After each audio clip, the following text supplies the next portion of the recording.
Good morning. Now we are going to see about environmental assessment.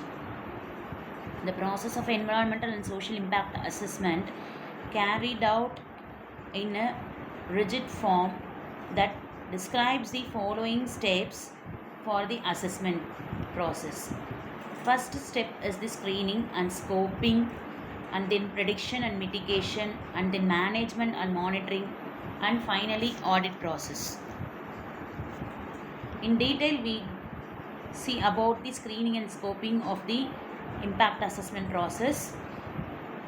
To be the effective environmental impact assessment, first we want to determine whether the project should go through full impact assessment or not. That means we want to categorize the project for on the basis of the environmental impacts. The screening is the first step on the impact assessment process, where the projects are categorized on the potential environmental impact.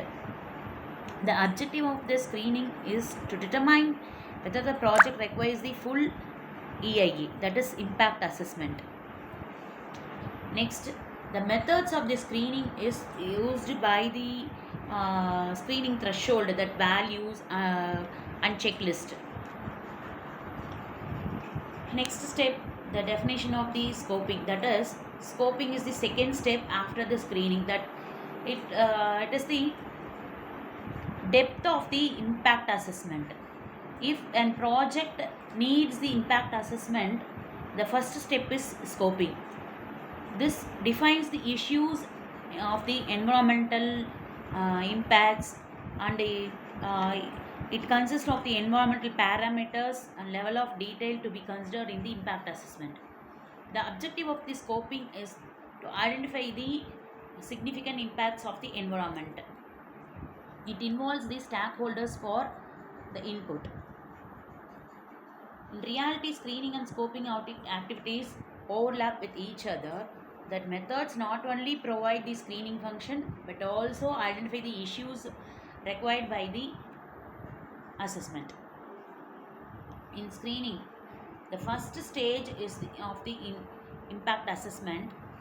So, for all projects, we want to categorize the projects whether it needs the impact assessment fully or not.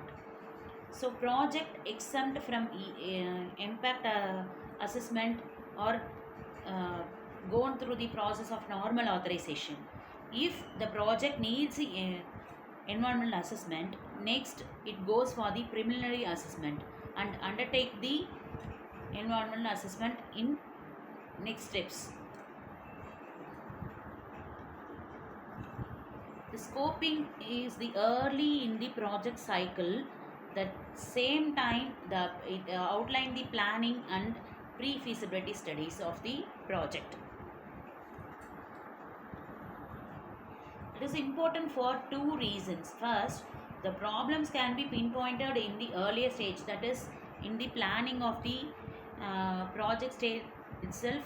We can identify the environmental impact, that expensive impacts or lesser valued impacts. We can identify or categorize the impacts in the planning stage itself. Secondly, it ensures the detailed prediction work of the important issues in that project development. The main techniques used in the scoping are baseline studies, checklist, matrices, and network diagrams. See, these are some benefits of scoping while we are assessing the project. That first point is the early the stakeholder can identify and engage in the project development. That is, data we needed is gathered before the project execution. Next, the focus assessment on key likely significantly impact the environmental impacts or assessed before itself. Next, the exclusion of inappropriate issues are identified and justified. Next, the existing data and data gaps are identified in the earlier stage itself. So, next class we going to see about drafting term of reference. We can continue in the next. Thank you.